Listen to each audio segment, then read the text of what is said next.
Olá, como vai você? Bom, hoje, dia 19 de março de 2026, eu completo aí, para a honra e glória do Senhor Jesus Cristo, meio século de vida, 50 anos. Em um breve testemunho, eu quero dizer que por um momento na minha vida, eu achei que eu não chegaria até aqui. Todos os dias, para mim, quando Deus me dá um novo dia, para mim é um milagre. Porque nós, do ponto de vista espiritual, né, eu pelo menos acredito dessa forma, que a gente nunca consegue imaginar o tanto de livramentos que Deus nos dá todos os dias, ainda que a gente não enxergue. Então eu sou grato a Deus por tudo. Quando os meus pais faleceram, primeiramente minha mãe, depois meu pai, né? Depois de quase 3 anos, meu pai faleceu. Foi mais ou menos neste intervalo. Quando eu estava vencendo o luto já da minha mãe e tudo, e meu pai faleceu. Eu sempre costumo dizer que entre meu pai e minha mãe, por exemplo, não existia qual dos dois que eu amasse mais. Eu sei que não é, a maioria dos filhos geralmente assim, são mais apegados às mães, porque são mais carinhosos, amorosos, não é? Os pais geralmente têm, em sua maioria, não é? Este perfil de serem assim, um pouco mais duros às vezes, né? E a mãe não, embora que a mãe batam mais, né? Ou não. Mas a verdade é que eu aprendi a amar os dois tipos de perfis, sabe? O perfil mais carinhoso, atencioso, mas também duro, às vezes, da minha mãe, mas também o perfil mais sério do meu pai. Eu aprendi a amar os dois, com esses dois tipos de amor, assim, de uma forma assim, intensa e igualitária. Então, eu sofri muito. Entrei em depressão e ali eu pude entender definitivamente que era o amor de uma mãe e o amor de um pai. Quando eu fui criança, adolescente, jovem, adulto, eu nunca, de uma certa forma, dei assim trabalho para os meus pais, uma decepção, mas porque também, claro, como qualquer adolescente, principalmente na adolescência, não é? E início de juventude, assim, muitas coisas que, vamos dizer assim, que eu aprontava, eu guardava para mim, não é? Quem nunca deixou de falar algo, né, para os seus pais, assim, justamente porque sabia que eles iam dar bronca.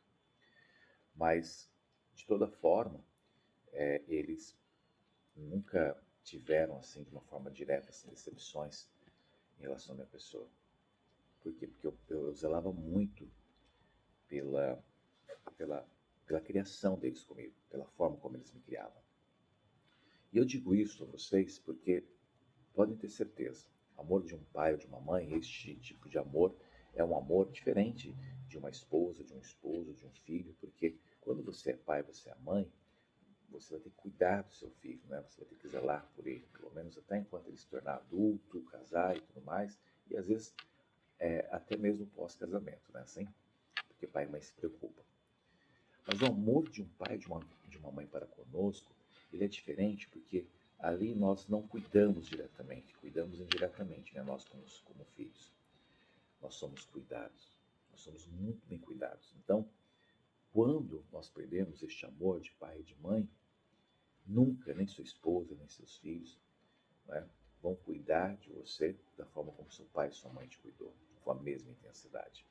Seu filho, um dia, sua filha vai casar, vai seguir a vida dela, vai seguir a vida dele, talvez, na sua velhice, talvez, se você precisar, se o seu filho realmente foi muito bem instruído por você, educado, e não ter perdido esta educação e instrução depois de adulto, talvez você conheça, seja grato e cuide de você. Mas nós vemos aí, por exemplo, tantos pais, não é? Sendo jogados aí às traças pelos filhos. E vice-versa também, sabe? Muitos pais que não têm cuidado dos filhos, mesmo quando são criança, por exemplo, deixam de qualquer jeito na rua, para que o mundo cuide, e a criança começa a aprender a ter vícios logo cedo, né? De bebidas, de cigarros, depois de drogas, e assim vai, prostituição. Então, tem muitos pais também levianos que deixam seus filhos jogados às traças também. Mas não são destes pais e destes filhos que eu quero falar aqui. Quero falar dos pais e dos filhos que realmente são gratos uns para com os outros, que cuidam uns dos outros. E esta já é a minha dica que eu deixo a vocês hoje, nos meus 50 anos de vida, que você que ainda tem pai, você que ainda tem mãe, que você dê um valor assim imensurável, porque um dia você não vai conseguir mais, de repente, ter este amor do seu lado de forma direta, porque se ocorrer o que a gente chama de natureza da vida, pelos pais serem mais velhos, né, a gente acha, porque só Deus quem sabe, que eles vão partir primeiro. E se eles partirem primeiro, pode ter certeza, você vai ficar órfão e órfã de um amor que nunca mais vai retornar na sua vida. Você pode ter outras pessoas que você ame como pai, como mãe, que possam surgir depois, né, da morte dos seus pais, mas ainda assim nunca será um amor igual ao deles. Então valorize seus pais como nunca antes na história da sua vida você se valorizou. Eu, como disse no início, cheguei a ter depressão com a morte da minha mãe. Achei que eu ia morrer de verdade, porque eu desânimo, já comecei a ficar isolado dos meus relacionamentos ali interpessoais, sendo que eu sempre, toda a minha vida, fui uma pessoa muito comunicativa, né? Oriundo aí, inclusive, da genética, né? Da personalidade da minha mãe. Mas eu comecei a me isolar. Até que o próprio Deus me resgatou dessa depressão na época, e aí meu pai faleceu. E foram depois mais 3 anos novamente. Então não é fácil, tem pessoas que vivem e vencem o luto em um dia, um mês, um ano. Eu levei 3 anos em cada em cada falecimento dos meus pais, 3 anos para poder vencer aí o luto da minha mãe, depois mais 3 anos para vencer o luto do meu pai, que foi em seguida. E hoje eu digo a vocês que hoje Deus realmente me ajudou, né, a vencer este luto. Já tem 9 anos, vou fazer 9 anos que minha mãe faleceu. E aí mais 2 a 3 anos que meu pai faleceu, né?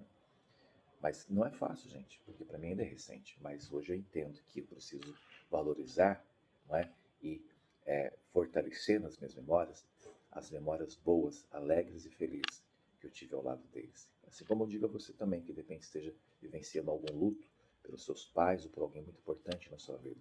Fortaleça as boas memórias que vocês tiveram juntos, fortaleça, sobretudo, o aprendizado e a honra que você teve de estar presente na vida dessas pessoas. E assim eu desejo não apenas para mim, não é? Um novo ano de vida assim, muito abençoado pelo Senhor Jesus, mas eu desejo a você, mesmo que eu não esteja aniversariando neste mês de março, mas em qualquer mês da sua vida aí que você tenha nascido, que você busque realmente assim, ter um ano de muita proximidade com o Senhor Jesus, tá bom? Aproveito para agradecer a Deus, obrigado Jesus, porque este novo ano de vida que o Senhor me dá, para mim é testemunho daquilo que você tem na minha vida como propósito, de ensinamento, de aprendizado, sobretudo para que eu possa entender que tem coisas que não são para a minha vida. E está tudo certo, não tenho que insistir, mas eu quero estar trilhado ali de acordo com o teu direcionamento para a minha vida. Me abençoe, que seja o início novamente, né, o melhor ano da minha vida, como de vida de todas essas pessoas que estão me assistindo e que um dia, em algum momento, irão aniversariar também. Obrigado, Jesus. Eu te amo, pois o Senhor é meu único Senhor e Salvador da minha vida. Deus te abençoe hoje, amanhã e sempre. E eu espero que de verdade você reflita nessa minha mensagem, porque eu não queria estar aqui apenas me auto-vangloriando, porque é meu dia, é aniversário. Não, não. Eu quero realmente deixar este testemunho para vocês, de que eu achei que não chegaria até aqui, justamente pelos momentos que eu passei de depressão na minha vida, em relação à morte dos meus pais. Mas você que ainda os tem, valorize. Você que ainda tem seu melhor amigo, você que ainda tem uma tia que você ama, um tio, um avô, uma avó, um irmão, uma irmã, um companheiro, uma companheira que realmente é importante para você, valorize. Porque a vida é isso daqui, ó. Pegaram? De novo? Mais uma vez? A vida é um piscar de olhos. Quando você menos imaginar, a sua vida, ou a vida de alguém que você ama, já foi. Jesus te ama. Aceite-o agora como seu único Senhor e Salvador da sua vida, tá bom? Enquanto ainda há tempo.